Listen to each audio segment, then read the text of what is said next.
Era para ser uma etapa nos estudos, mas tornou-se uma batalha pela fé. Nas universidades, os jovens cristãos precisam enfrentar as provas e as provações. Uma simples pergunta pode tornar-se uma questão de vida, um questionamento de fé. Qualquer aula pode virar uma prova oral contra Deus sem direito à consulta aos gabaritos. Na universidade, nega-se o Criador do universo. E os cursos superiores se têm tornado no mais rasteiro e analfabeto ataque ao cristianismo, apenas protegido pelo verniz de gente culta, mas incauta. Que os jovens precisam fazer uma faculdade, ninguém discorda, mas a busca por um diploma não lhes pode custar a monografia da fé. Chegando às universidades, os jovens cristãos estão sozinhos? Esta é a tese. Eu sou o pastor Gunnar Berg e os diálogos teológicos dessa sexta-feira vão tratar sobre o jovem cristão e a universidade.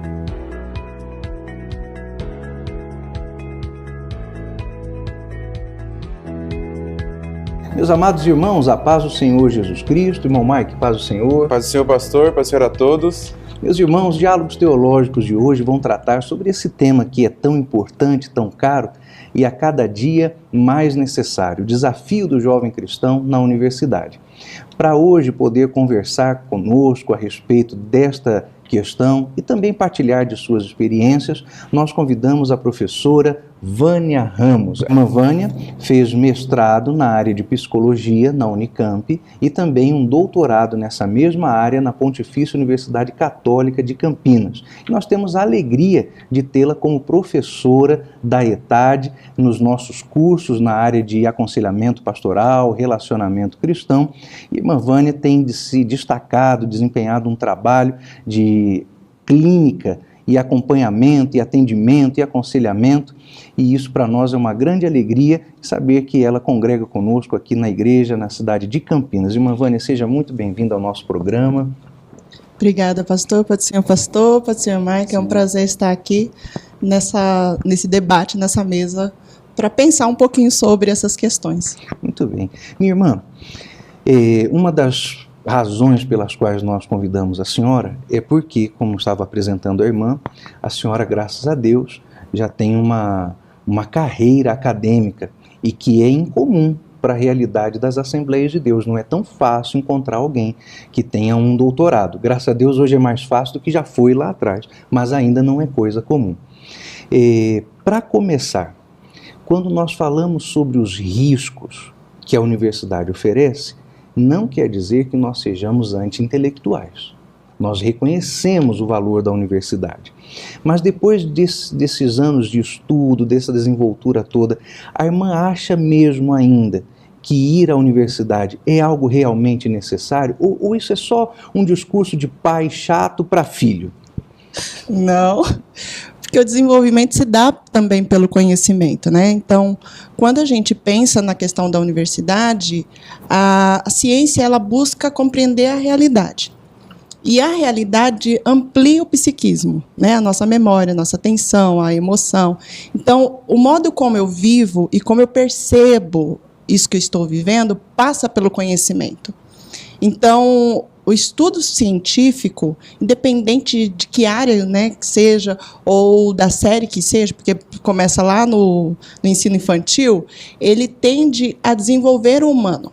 Por isso, a universidade ela é muito importante, porque ela nos coloca de forma mais consciente no social, pensando no como esse social me afeta, e como isso que eu estou vivendo me ajuda a explicar o que estou vivendo. Então, eu não vou pelo achismo, eu não vou pela superstição, porque aconteceu comigo, então eu acho que vai acontecer com você. Ela me dá um parâmetro para olhar essa realidade que eu vivo. Então, ela é importante, sim. Então, nós não somos anti-intelectuais. De maneira nenhuma. Mas por que, então, quando olhamos para o ambiente universitário, nós o vemos como algo arriscado, embora necessário? Por que nós não aceitamos totalmente, então, aquilo que é explicado em uma faculdade, aquilo que é ministrado em sala de aula? Reconheço que meu filho precisa ir para lá, mas fico cismado. Por que será? O conhecimento ele não é apenas quantitativo, ele é qualitativo. Pensando nessa dimensão, ele é social. Logo, o conhecimento ele passa por uma ideia, uma cosmovisão que cerca o mundo, E pensando nisso, todo o conhecimento ele está ali travado como um diálogo. Então, eu tenho uma voz que é mais ativa, que está prevalente, e uma voz que entra em debate com isso, né? É a ideia da tese e antitese. Logo, quando a gente pensa nesse social que a gente vive, é um social que cada vez mais tem se secularizado, cada vez mais tem tentado buscar essa neutralidade científica. Porém, não existe uma neutralidade, é impossível existir uma neutralidade. Todo olhar, ele passa por uma vivência. Logo, essa vivência que eu tomo postura na ciência tem a ver com o que eu creio, né, com a crença. Então, se a gente parar para pensar, na universidade, nós encontramos, como o senhor disse, nós encontramos com mais frequência pessoas que têm uma crença diferente da nossa, logo a decisão deles está mais voltada para aquilo que eles acreditam, do que uma crença muito próxima à nossa. Então, a ciência ela foi sendo desenvolvida em determinados países, não são em todos, porque se for um país confessional, você vai ver que tem uma marca científica ali que está vinculada a uma crença maior deles. E, no nosso caso, no Brasil, principalmente, nós temos a ideia do Estado laico. Então, o que prevalece nessa ciência, nesse modo de fazer ciência, é uma tentativa de se afastar dessa condição da existência de um criador único ou de uma ideia religiosa, né? É uma tentativa do Estado sair dessa ideia religiosa. Logo, nós vamos acessar aí esse conhecimento que está vinculado muito mais àquilo que eles acreditam no sentido de, olha, como é que se deu a existência, como é que surgiu o homem. Então, qual é a ciência que prevalece não o cristianismo? E aí toda a ciência, em todas as áreas, vão partir dessa premissa. Por isso que, para a gente, é muito difícil quando a gente entra na universidade, porque nós não temos ali uma ciência que é neutra. Não existe ciência neutra, né? Até a economia, se você parar para pensar, ela não é neutra. Ela tem uma decisão humana. Então, essa decisão humana é o que acaba afetando, muitas vezes, esse olhar quando a gente chega lá. Porque aquele que está fazendo ciência, ele tem um olhar. E toda decisão é a partir desse olhar dele. Por mais que ele fale, estou tentando neutralidade aqui, não existe. Não existe neutralidade.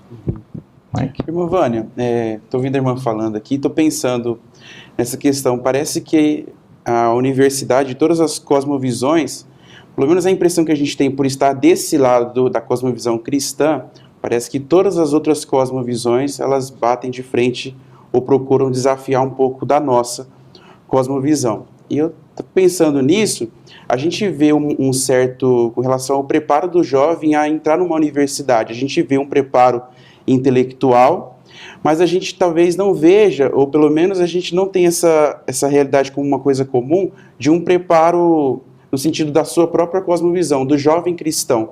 A gente vê um jovem pagando um cursinho caro, pagando um ensino médio caro, no sentido de se preparar intelectualmente, e a impressão de que a cosmovisão que ele recebe ali, ela apenas vai dar continuidade na universidade, porque parece tudo como se fosse um processo de conhecimento para ser passado para esse jovem, para ele ter um tipo de cosmovisão.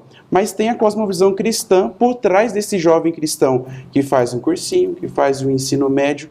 E por que a gente vê pouca preocupação desse jovem cristão no sentido de se preparar além do campo do conhecimento, mas no sentido de fé, no sentido de cosmovisão cristã? Por que a gente não tem essa preocupação? Ninguém vê um jovem falando assim, vou prestar o Enem, deixa eu me preparar espiritualmente. A gente não vê isso. Ora, né? Para passar na prova, mas não para sobreviver a ela. Né? Exatamente. Então, é interessante o que você está colocando, porque, na verdade, quando a gente pensa a educação cristã, né, o desenvolvimento da espiritualidade no sentido de crença e, então, da fé, a gente entende que ela se dá naturalmente. É como se fosse algo assim, né? Nasci na igreja cristã, então logo terei a minha crença ali trabalhada e minha fé ampliada. E, na verdade, o que você está dizendo é isso, é intencional, precisa buscar. E quando a gente, infelizmente, muito do que a gente vive, a gente entende como natural, e quando, na verdade, essa dimensão, né, da cosmovisão, ela é intelectual, logo ela é intencional, ela não é naturalizada, quebra uma primeira questão que a gente muitas vezes vive dentro da igreja, que é, basta a IBD, basta frequentar a IBD, basta o pai ler um versículo, fazer um culto doméstico, que eu já vou estar fortalecido. E não é verdadeiro isso, né? Isso me dá uma dimensão e me ajuda a sobreviver até um determinado ponto, né? Então, assim, vou trazer até a minha experiência. Eu tenho um pai que teve o tempo todo esse cuidado conosco, né? Em casa a gente tinha o culto doméstico. Meu pai, ele é uma pessoa que sempre buscou, meu pai é da área de ensino, então ele sempre buscou estudar a Bíblia, nos dar toda a base possível. Com 11 anos fui batizada com o Espírito Santo, então, assim, por incentivo dos meus pais, buscam. Porém, tem uma dimensão da fé que é intelectualizada, que é entender a lógica. E essa lógica da fé, ela precisa ser uma lógica que se aplica àquilo que eu vivo também. É como uma teoria, como a ciência. Se a ciência é só uma teoria, ela é blá, blá, blá. Ela não faz sentido. Logo, não vai demorar muito para ela sair, né? Ela entrar em desuso. E muitas vezes a gente vive a fé como ela distante, algo privado, distante da realidade que eu vivo. Nesse sentido, pensando nisso, é mais ou menos você perguntar para, né, por que você adora a Deus? Adoro porque Ele é santo. Tá, isso não basta. A adoração, ela vai para uma questão do social. A adoração me ajuda a ter um comportamento que organiza um caos. Né? Então, quando eu tenho um comportamento de amar a Deus sobre todas as coisas, isso me faz um humano melhor, porque me organiza, ele corrige uma visão deturpada, essa visão que é eu olhar para mim mesmo, simplesmente, ou pensar em suprir só as minhas necessidades. Nesse sentido, se a gente não quebrar essa ideia que é algo natural e simplesmente privado, eu não vejo a necessidade de ampliar esse conhecimento. Conhecimento que vai pensar a lógica do cristianismo. Como ele se aplica à realidade? Por que os nãos de Deus? Por que a Bíblia diz isso e não aquilo? Então, quando eu consigo entender isso, eu começo a entender a importância de estar fortalecido naquilo que eu creio, porque ela faz sentido, né? E essa semana eu estava conversando com a minha filha, tenho uma filha de 14 anos, e ela estava entrando com um questionamento, e eu disse para ela assim, tá, se você pensar desse jeito, não faz sentido mesmo o evangelho. Porque você está indo por uma via que, né, a pergunta dela era assim, se a gente descobrisse que o gay é uma questão genética, nós seríamos ainda contra o aborto? Veja, parece uma pergunta super inteligente e super elaborada. Se você entende o que está por trás dessa pergunta, você consegue, né, desconstruir. E aí eu brinquei com ela, falei assim, o evangelho vem exatamente para nos fazer olhar para essa realidade e entender essa realidade. Não se corrige um caos com outro caos, mas se corrige um caos olhando para o humano e entendendo que Deus ama esse humano e eu preciso também amar esse humano. Então, quando a gente pensa assim, faz sentido eu buscar esse conhecimento e ampliar, porque esse conhecimento me fortalece para estar nesse social de forma responsável. Né? Então, não é só uma vivência particular, é uma vivência coletiva. O evangelho é para uma vivência coletiva também. Então, eu penso que muito passa por isso. Né? A vida privada é a minha vida de domingo, sábado na igreja. A minha vida pública é a vida científica. E eu não concordo. Eu acho que a minha vida privada me fortalece para a pública e a pública afeta a minha privada. Logo, a minha crença ela precisa ser aplicada no coletivo também. Então, quando a gente pensa assim, a gente se fortalece. Mas a gente só vai descobrir isso quando a gente entra na universidade, muitas vezes. Eu estava pensando exatamente nesse ponto. Será que o jovem descobre isso só quando entra lá? Porque todo mundo fala que a universidade é aquele ambiente onde você vai ser confrontado espiritualmente, ideologicamente, enfim. Mas será que ele só pode experimentar isso quando entra lá dentro? Eu acredito que envolve um pouco dessa experiência desse jovem com aquela realidade, né, de estar ali. Por isso vale a pena tentar, né? Eu acho que a gente acaba evitando, muitos jovens evitam por conta do medo. Essa barreira, né, de entrar numa universidade, né, pastor, de estar ali e acaba deixando de fazer por conta disso, do medo de de estar, vale tentar, né? Acho que tem que fazer tem faculdade, que fazer. tem que fazer. Tem que tentar. Agora, me diga uma coisa, minha irmã.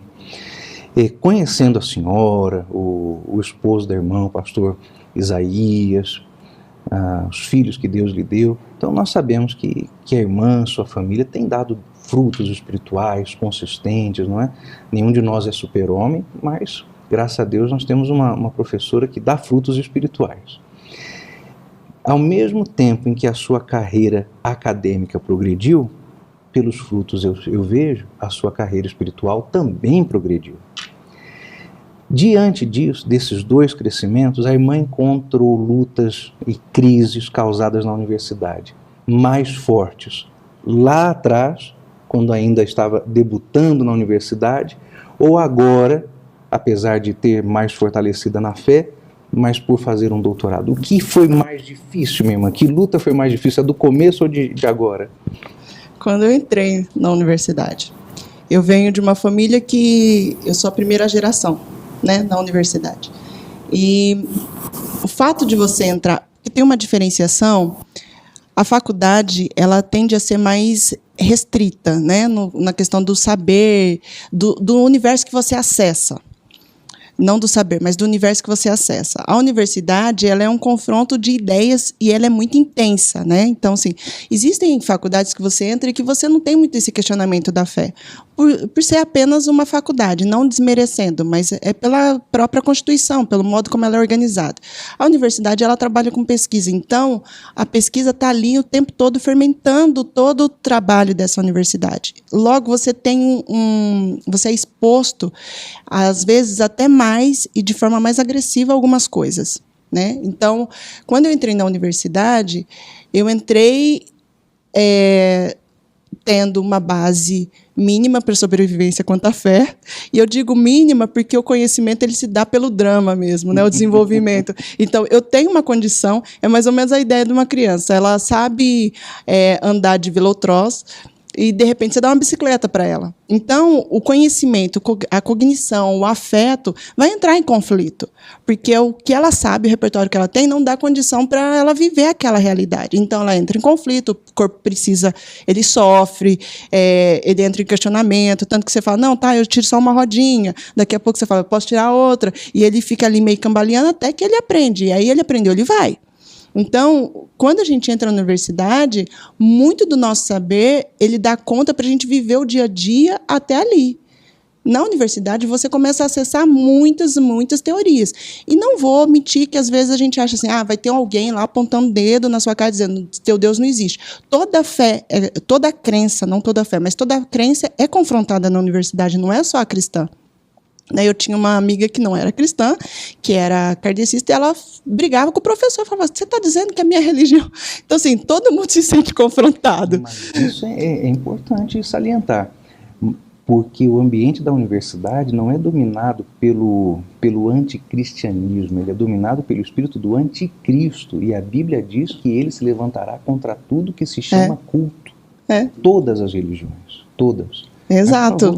E é a ideia da neutralidade, né? Como se fosse possível a gente não ter uma dimensão espiritual. Isso. Então, quando eu entrei, para mim foi muito difícil, porque até então, todo o saber que eu tinha era um saber que dava conta para explicar o que eu vivia antes. Então, eu consegui sobreviver ao ensino médio. Né, que já é uma grande conquista, porque a gente precisa entender, desde quando você entra nesse processo de divisão de disciplinas, você começa a ser confrontado quanto à sua fé. Né? Você vai ver o aluno estudando a teoria da evolução, é um confronto, é um debate quanto à sua fé. Você vai ver o aluno estudando no ensino médio filosofia, agora nem tanto, mas filosofia, sociologia, e que tem teorias que estão ali confrontando o que você acredita. Então, de algum modo, a gente consegue sobreviver a tudo isso. Alguns não, tá? Porque eu conheço alunos adolescentes que viveram isso e que pararam no meio do caminho. Mas na universidade isso já é mais elaborado, é mais teorizado. A lógica ela é mais construída. Logo, tudo que você viveu não pode ser só aquilo a explicação e o modo como você vai viver aquilo não pode ser só pela pele, só pelo vivido, que eu brinco, né? Porque a religião, ela trabalha muito o vivido, a experiência com Deus, e a gente, às vezes, quer trabalhar essa área que é mais racional, né? Que é por que creio, como isso se encaixa na realidade, por que o não de Deus faz sentido nessa sociedade. E a gente não trabalha isso, a gente só trabalha a dimensão de pecado, muitas vezes, não estou dizendo todos, mas muitas vezes só a dimensão do pecado. Não pode porque é pecado, tá, mas não pode porque é pecado. Exato, tem uma lógica, quando você vai entender, tem uma lógica. Então, quando eu entrei, essa dimensão mais racional, mais intelectualizada da fé, eu não tinha. Logo, eu comecei a sofrer assim, horrores. Não era professor apontando na minha cara. Eu tive professores questionando a minha fé direto no mestrado e no doutorado. Na graduação, não. E nem amigos dizendo para mim, o que você crê está errado.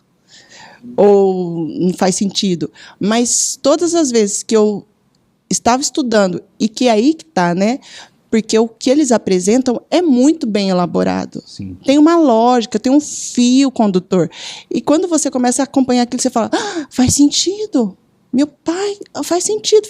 Então, na graduação, eu sofri muito mesmo, assim, de ficar muito abalada, a questão da fé mesmo, assim, de sair chorando, muitas vezes, falar assim, Deus, eu creio no Senhor porque eu vivi milagres com o Senhor. Tanto que eu falo, todos os pais deveriam ter essa dimensão. Não é só ensinar quem é Deus, mas orientar o filho, buscar essa vivência com Deus, porque muitas vezes essa vivência te segura. Isso. Eu vivi milagres, não tem como não dizer que eu não vivi. Eu tenho uma irmã que teve mais de 50 pneumonias, que não poderia cantar soprano, e canta soprano.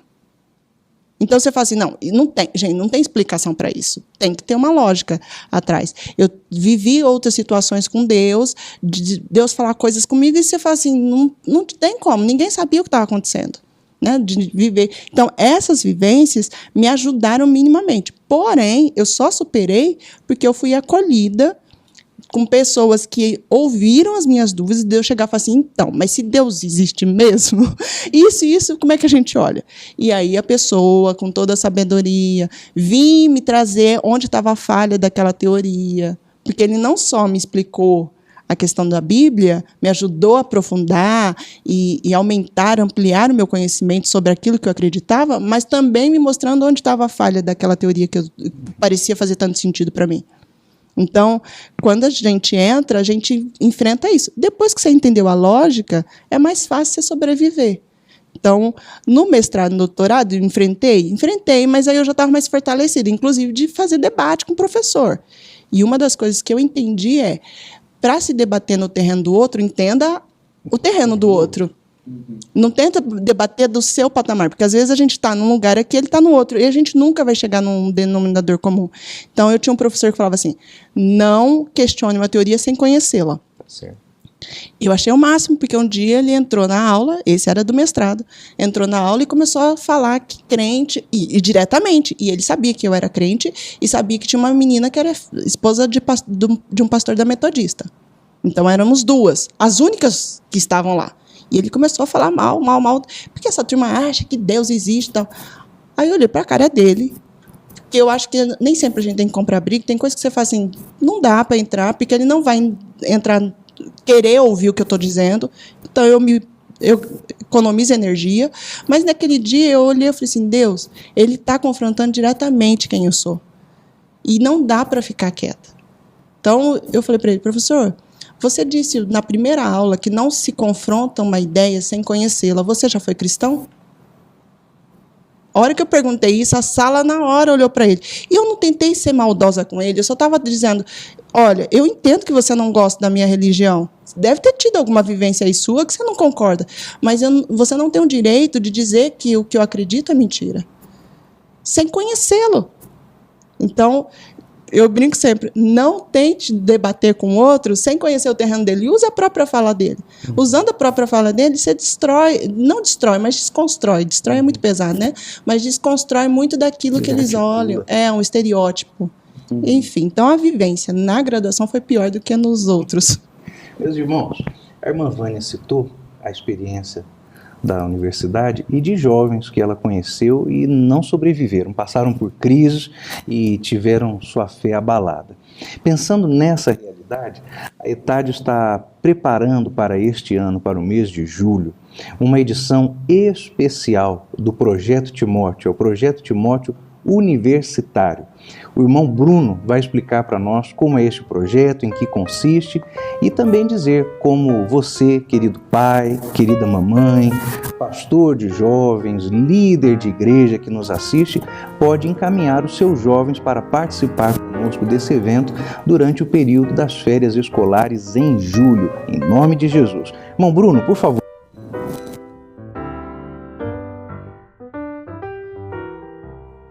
A doutrinação nas universidades tem tomado proporções alarmantes, a tal ponto de ultrapassar o marxismo cultural. Hoje, uma filosofia gnóstica e subjetivista predomina as faculdades com um discurso vitimista. Essa ideia é chamada pelo professor Guilherme de Carvalho de emotivismo moral. Uma das mentiras dessa falsa ideia é a de que o cristianismo e a produção de conhecimento são opostos, que os cristãos são contrários à ciência e ao pensar. Isso é uma grande mentira, porque a formulação original das faculdades é predominantemente cristã. O que nós precisamos, como jovens, é buscar firmar os fundamentos da Palavra de Deus, formando assim uma cosmovisão essencialmente cristã. Assim nós poderemos ir às universidades e não ser contaminados com qualquer ideia posta goela abaixo por professores. Precisamos nos preparar para poder resistir ao ateísmo acadêmico, ao assédio ideológico e ao progressismo comportamental. Precisamos estar prontos para testemunhar de Cristo num dos ambientes mais hostis à fé cristã. Pensando em como formar a próxima geração de obreiros e nos ajudar a permanecer firmes em Jesus, que a ETAD nos oferece o Projeto Timóteo, uma iniciativa para ajudar o jovem cristão a manter-se seguro na fé durante os anos de faculdade. Durante 10 dias, com uma intensidade de internato, nós estaremos hospedados aqui em Campinas, na sede da ETAD, no interior de São Paulo, recebendo instrução bíblica e espiritual para resistir aos tempos trabalhosos da universidade. Pastor, invista em seus jovens. Pai, equipe seus filhos. Jovem, prepare-se para a batalha da fé.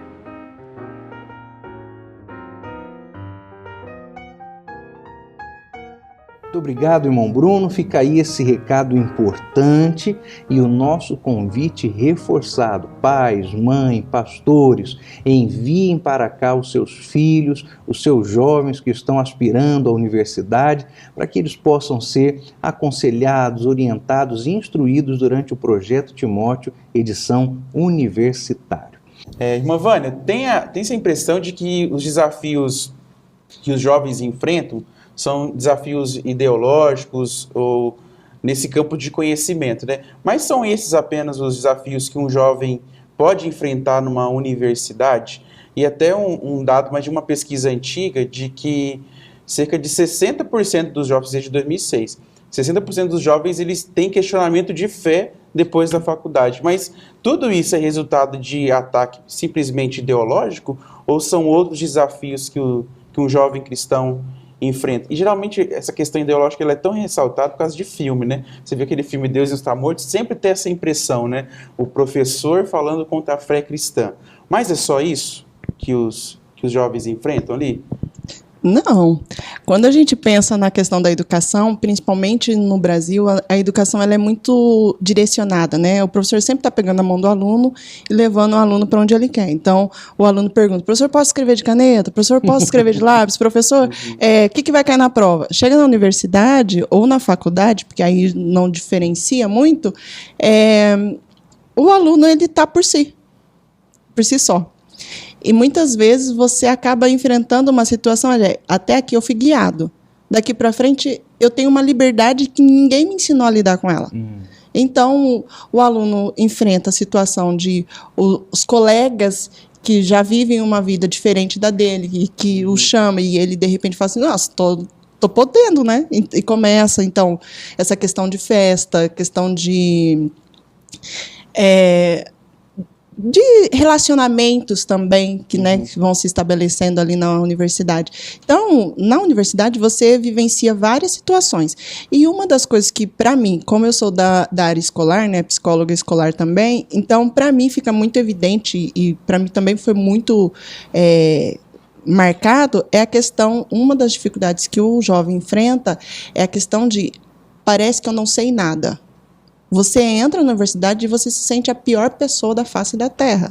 Parece que você é muito... Desculpa o termo, mas é bem isso que a gente sente. Porque, né, às vezes, a palavra ela tem um peso no corpo. A gente se sente muito burro. Tudo que o professor fala, parece que você demora anos para entender o que ele está falando.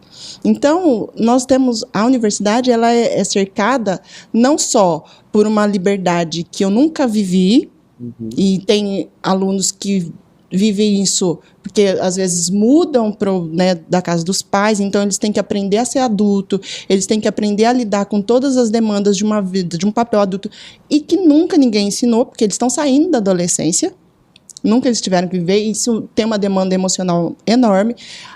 Aí chega na universidade, tem uma questão do debate quanto à fé, tem uma questão da vivência dos outros colegas que muitas vezes os pais ensinaram ou permitiram, não ensinaram, mas permitiram eles terem uma vida mais regalada e eles estão ali todo travado. Então, a tendência é essa turma, às vezes, puxar, não são todos, tá? E também tem essa dimensão do professor está falando, não estou entendendo nada, o que ele está falando? Então, todas essas questões, elas acabam afetando o aluno e são situações que podem gerar um adoecimento, são situações que podem produzir no aluno uma sensação de incapacidade e abandonar, né? Ou, dependendo se ele é bem acolhido por uma ou outra turma, porque sempre tem gente para acolher. Eu sempre brinco que um terreno vazio sempre tem gente para plantar. Então, se ele é acolhido por outra turma, muitas pessoas mudam de fé na universidade, não é porque alguém conseguiu convencê-lo, mas é porque ele foi acolhido. Então, a dimensão do acolher é muito importante na universidade. Muito bem. O Mike estava conversando conosco um pouquinho antes da abertura do programa, ele estava dizendo a respeito de... Apesar de tudo isso aqui, né, os jovens prepararem-se muito para entrar na universidade, mas não sobreviver, não se prepararem para sobreviver a ela. Mas ele tocou num ponto importante, Mark, acho que é uma boa pergunta para encaminharmos o final da nossa conversa, exatamente sobre isso, sobre esse sujeito que está se preparando para entrar. Sim, eu acho que é cada vez mais comum a gente observar, porque a universidade ela tem se tornado mais acessível, né? E o nosso país, apesar da dificuldade de se entrar numa universidade pública, porque o ensino público que a gente tem no nível fundamental e médio não capacita um jovem hoje a entrar numa universidade pública, dificilmente ele consegue, a não ser por um cursinho pré-vestibular que seja bom. Então a gente vê muitos jovens tendo esse conflito de estarem fazendo aí cursinho pré-vestibular, sonharem com uma universidade pública e tentarem várias vezes não conseguirem, terem essa frustração, porque geralmente a sequência da vida assim, meio lógica, é logo que a gente sai do ensino médio, a gente já quer entrar numa faculdade, à medida que o tempo vai passando, esse jovem não vai conseguindo, a gente vê que isso gera conflito, gera dificuldade.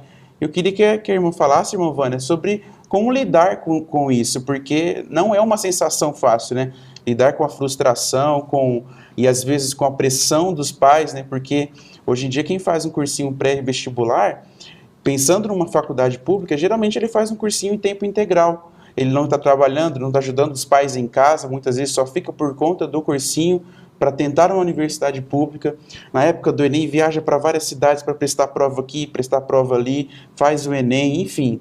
É muito difícil lidar com tudo isso. Então, como que a gente pode aconselhar talvez alguém que esteja passando por esse momento aí de preparo, e como ele manter essa fé, né, essa confiança, ou como também chegar a um ponto de pensar, não vai dar, porque pode ser que isso aconteça também. Como que a gente lida com isso? Tá.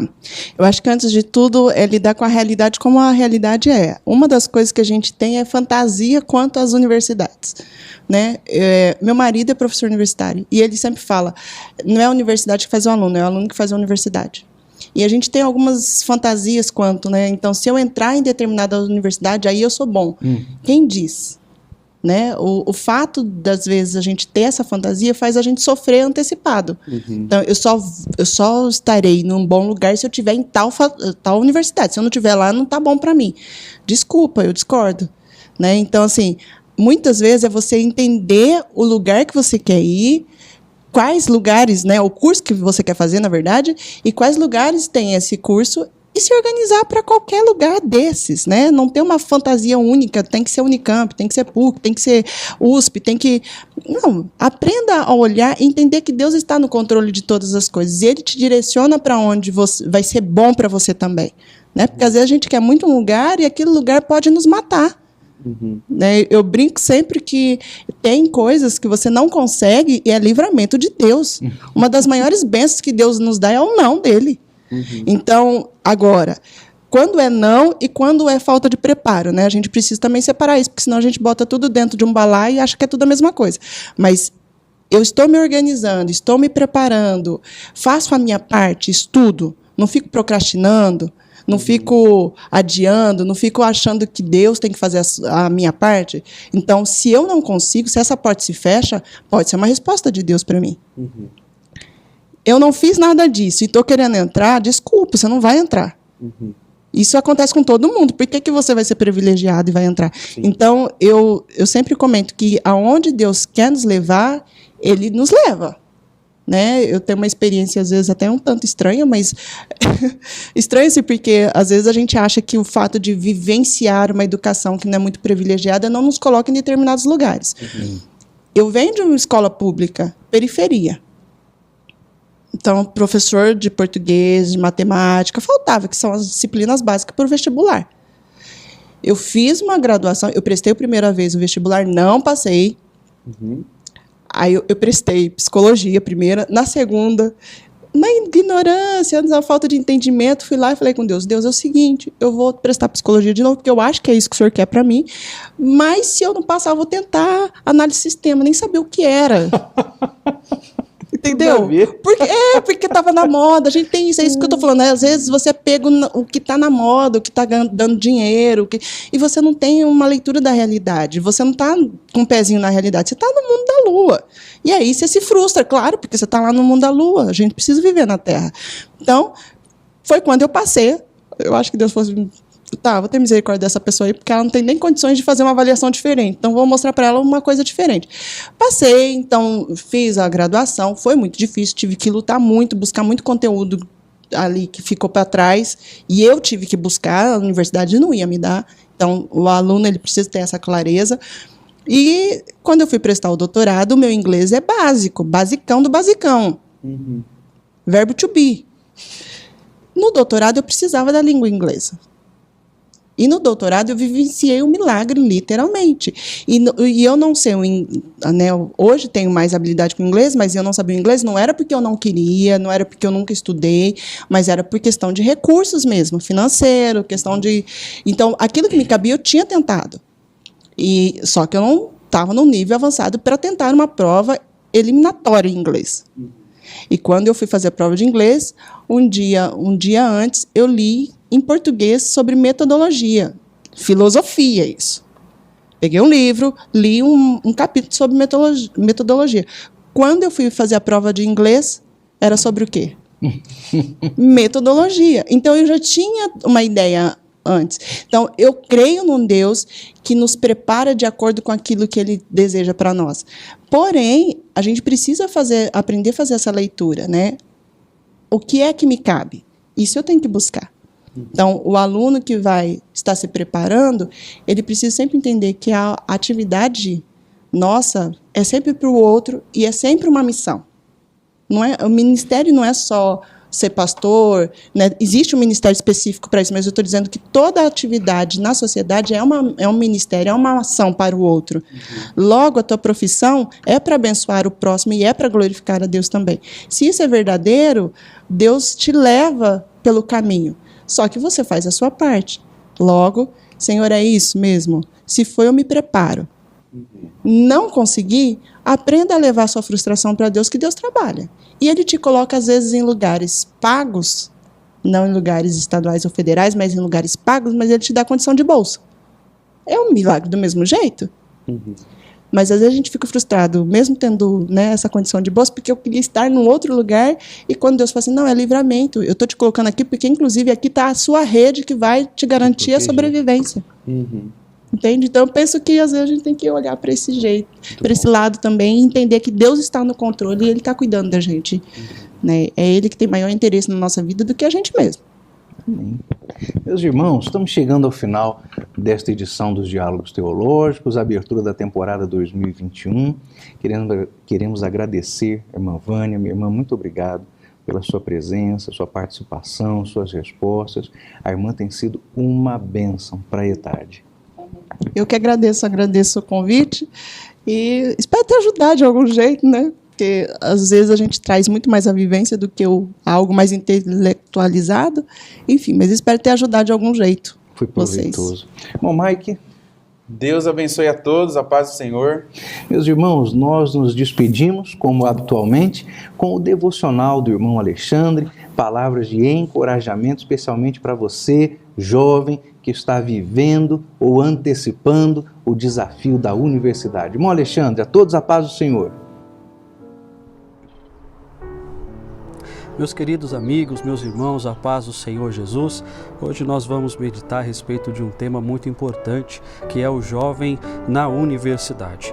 Todo jovem nós sabemos que passa por dificuldades ao escolher a tua profissão, ao escolher a faculdade que eles querem acessar, eles querem entrar, e realmente esta é uma escolha muito difícil, porque o seu futuro depende dessa escolha e temos que tomar uma decisão certa, precisa ser tomada a escolha correta, porque muita coisa depende dessa escolha. Por isso eu não julgo uns jovens indecisos em fazer a faculdade. A questão toda é que muitos deles, por essa indecisão, acabam deixando para depois.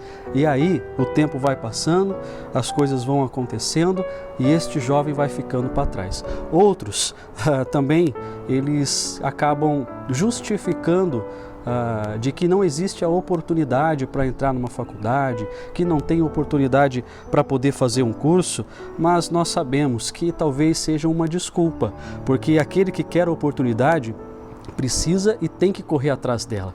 O nosso Deus é um Deus que tem um futuro muito bonito para cada um de nós jovens, para cada um de vocês. E Ele vai dar a vocês as melhores coisas futuras.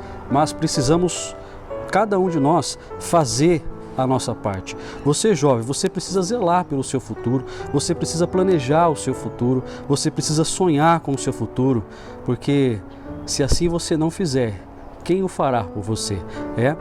Mas os dias de hoje são muito difíceis, nós bem assim sabemos. E quanto mais tempo demora para que você busque uma qualificação, as coisas vão ficando pior.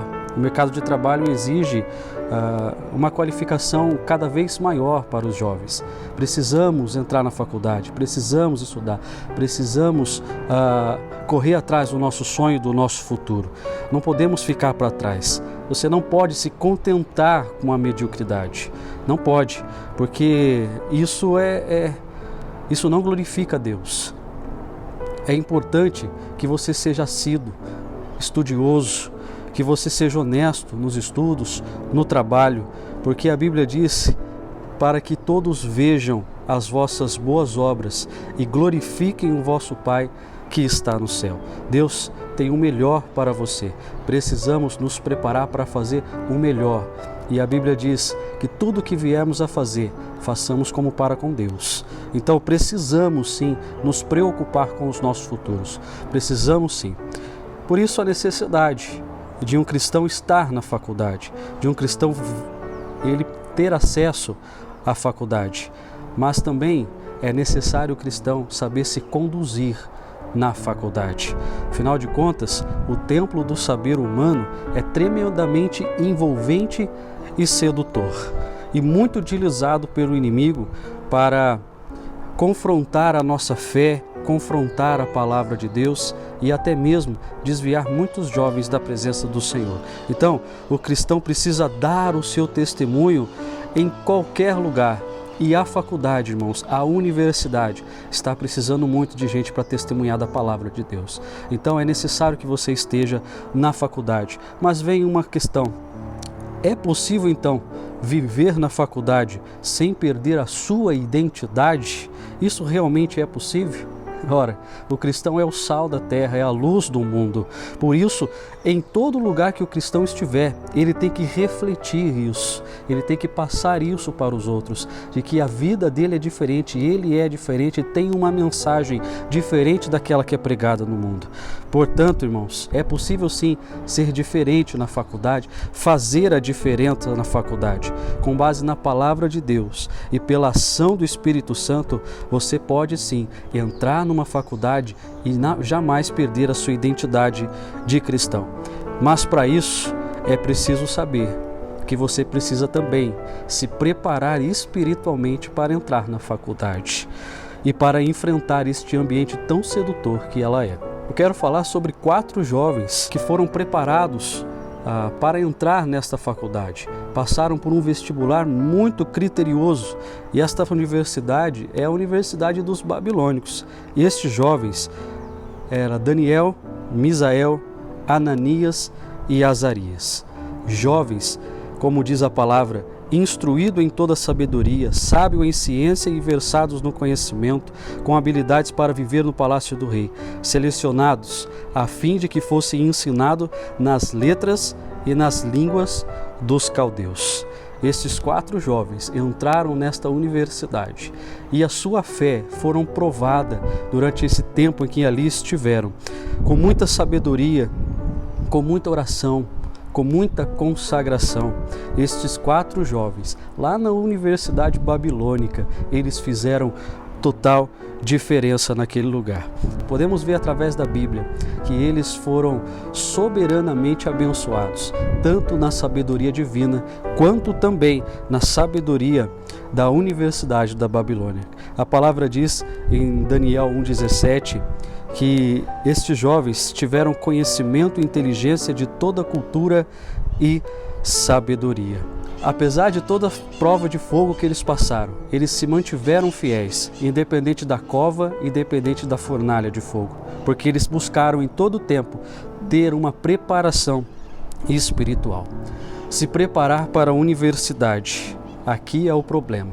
Muitos dos jovens querem, sonham e até precisam entrar na faculdade, mas esquecem que precisam também se preparar espiritualmente.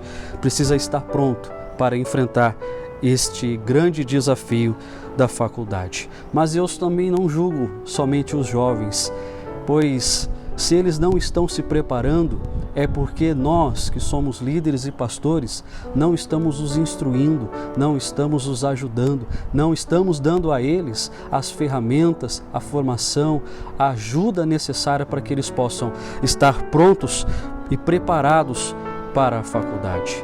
Nós, como líderes e pastores, precisamos ajudar os nossos jovens, porque se nós assim não fizermos, podemos até incentivá-los a entrar na faculdade, e devemos, mas se eu não ajudá-los a se preparar espiritualmente, eu estou entregando a minha ovelha à mão de lobos, e com certeza ela pode sair de lá diferente da forma que entrou.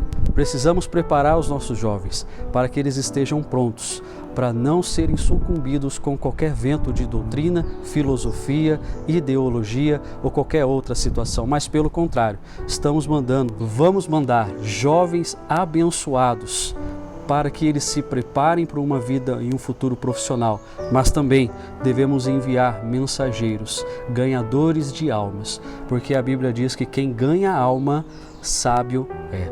Então, que você abençoe, ajude o teu jovem. Se você é jovem e está ouvindo esta palavra, se prepare para a faculdade. Se já está na faculdade, não esqueça que você precisa estar pronto espiritualmente para todas as coisas. Eu tenho certeza que Deus fará de você um jovem sábio, porque além de aprender, você também vai ganhar almas. Que Deus em Cristo Jesus os abençoe.